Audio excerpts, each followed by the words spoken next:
Allez, salut à vous, c'est Tilt. On se retrouve en ce jeudi 11 novembre pour faire un point sur le marché crypto en 9 minutes. Du coup, comme d'habitude, on ira checker différents assets. Donc le Bitcoin surtout, et la dominance, ainsi que deux altcoins, donc le Para, donc Paralink, donc j'avais parlé il y a quelques temps, et le Star Atlas. Et je rappelle du coup, si vous avez certains soucis au niveau des éléments de langage qui pourraient être utilisés au cours de la vidéo, n'hésitez pas à checker du coup ce lexique qui est directement disponible au sein de la description, ainsi que sur le Discord dans un Google Doc. Et ici, vous retrouverez d'autres autres sources, type indicateurs utilisés, stratégie de trading, notions élémentaires, tout ça, tout ça. Et on se retrouve du coup sur le Discord si vous êtes intéressé.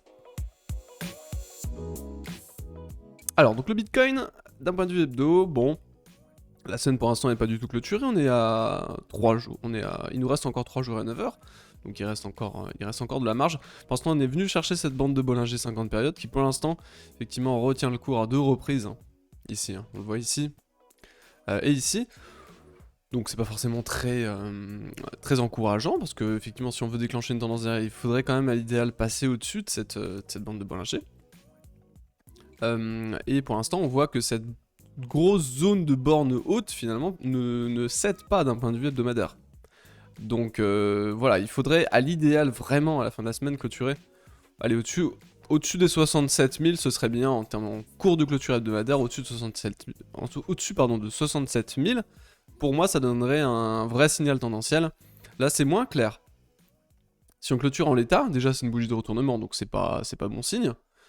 Faudrait-il encore la confirmer sur la session hebdomadaire suivante? Mais surtout, on est toujours dans cette borne haute. Donc finalement, on pourrait toujours avoir ce scénario de range dont j'avais parlé qui pourrait être encore en état favorisé.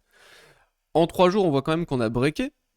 Donc on est affranchi finalement de cette borne haute.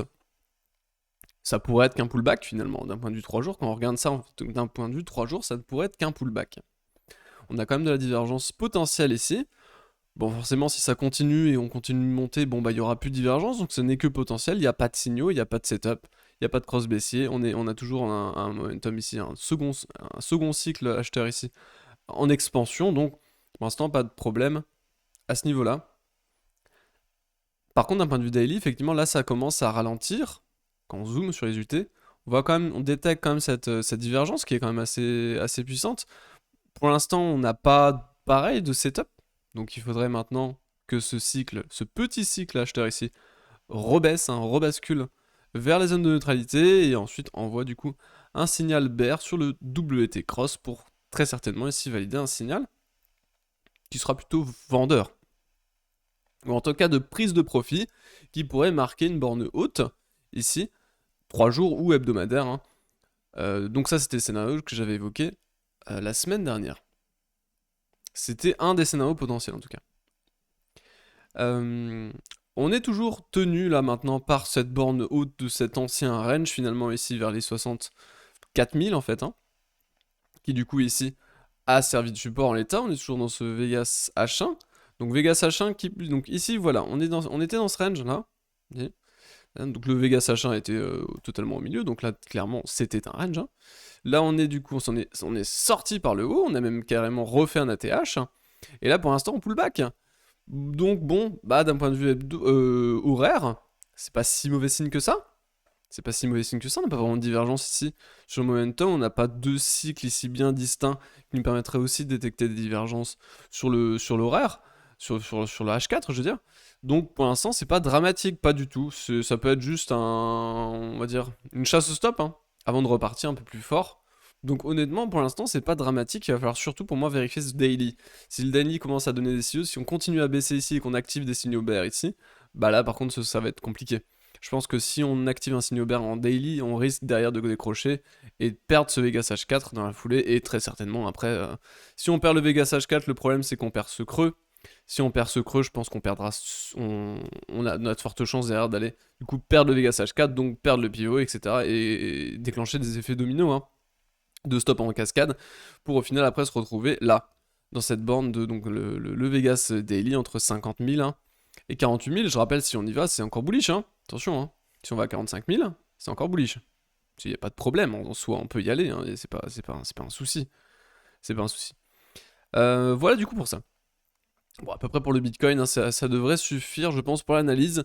La dominance ici qui est toujours au sein de ce range, on est toujours voilà, porté potentiellement par des acheteurs d'altcoin, ici, sur ce niveau, qui du coup verrait à terme une dominance baisser un peu plus. Bon, pareil, je rappelle la confirmation, forcément, c'est la cassure des 40 de dominance, ça je le rappelle un peu toujours, mais c'est vraiment l'élément le plus important ici sur cette dominance, et pour détecter une alt season, c'est vraiment ce niveau des 40 qu'il faut absolument casser par le bas pour déclencher du coup des potentiels alt season, hein.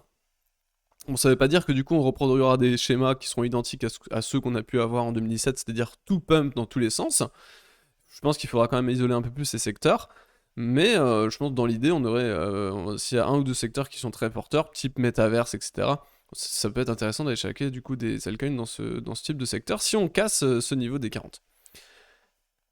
Et on va finir du coup sur les deux altcoins. Bon, je vais directement parler du Star Atlas, hein. Il y a quelqu'un qui poste toujours en commentaire. Et le Star Atlas, tu l'as oublié, tu l'as oublié.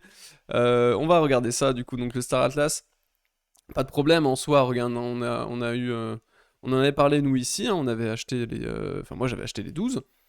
12 centimes. Ici pour l'instant, voilà, on a pullback, hein. On a une belle cassure, le pullback qui a été fait. Et pour l'instant, ça se tient, hein. On est dans un range, un canal haussier. Bon, écoute, il n'y a aucun problème, hein, pour l'instant. On avait fixé les targets, hein. Les targets, c'était quoi? C'était au minimum rentrer dans les top 100. Je crois que ça faisait au minimum 1 x 5. Donc on pouvait aller chercher les 50 cents, voire 1 dollar à terme, hein. Donc bon, pour un TP ici, non, il n'y a pas de TP pour moi qui tienne. Sur cette zone, en tout cas de mon côté, il n'y a pas de TP, hein. La pattern est valable. On continue, on se dirige au-dessus. Il faut juste pas réintégrer maintenant ce double bottom. S'il n'y a pas de réintégration, il n'y a pas de remise de scénario en question. Le Paralink. Le Paralink ici, ça aussi j'en ai parlé, un peu la même structure finalement que l'Atlas. Où ici, effectivement, double bottom, pareil, hebdomadaire ou daily, comme vous voulez. On le pullback parfaitement ici. J'en avais refait un point ici au moment où on était en train de pullback. Et derrière, vous voyez qu'il se dirige maintenant tout droit en direction des 10 centimes. Et certainement beaucoup plus, parce qu'on est ici sur une capitalisation qui est très faible. Je vais regarder un peu la capitalisation, mais on est très faible, hein. Je vais regarder du coup la capitalisation qui est calculée du coup par CoinMarketCap. Mais je pense qu'on est aux alentours du top 3000 par là, je crois. On va regarder ça. Capitalisation estimée 3112. On est sur voilà, on est sur 16 millions à peu près, c'est très très faible. C'est très très faible. En dilué, on est à 69 millions. Oui, donc c'est vraiment une toute petite capitalisation. C'est typiquement le genre de capitalisation qui peuvent faire x100 sans problème. Bon, forcément, après, très haut risque, hein. Qui dit petite capitalisation comme ça, dit très haut risque. Donc évidemment, pour ma part, il y a déjà eu une sécurisation qui a été faite sur le Paralink. Donc c'est-à-dire que maintenant, si le Paralink va à 0, ce qui est fort probable en vrai, parce que ça vaut rien. Enfin, voilà, c'est une toute petite capitalisation. Je connais pas vraiment le fonda et tout, et ça m'intéresse pas. J'ai pas envie de perdre de temps avec ça. Voilà, maintenant ça va à 0, bah voilà. Si ça va à 0, c'est pas grave. L'idée, c'est vraiment ça, c'est de sécuriser du coup une partie qui me permettra du coup d'être libre là-dessus, et puis ensuite de pouvoir réinjecter ça potentiellement ailleurs sur d'autres opportunités, d'autres altcoins, le Star Atlas, d'autres types. De toute façon, je vais faire une vidéo demain du coup qui va parler des altcoins, et là justement on ira essayer d'isoler certains setups qui pourraient être intéressants justement pour des réinvestissements dans le cas où on a des patterns qui ont été sécurisés. Écoutez, je vais vous laisser. Quasiment 9 minutes. Écoutez, c'était relativement court aujourd'hui. Passez une excellente fin d'après-midi et à plus. Salut, salut.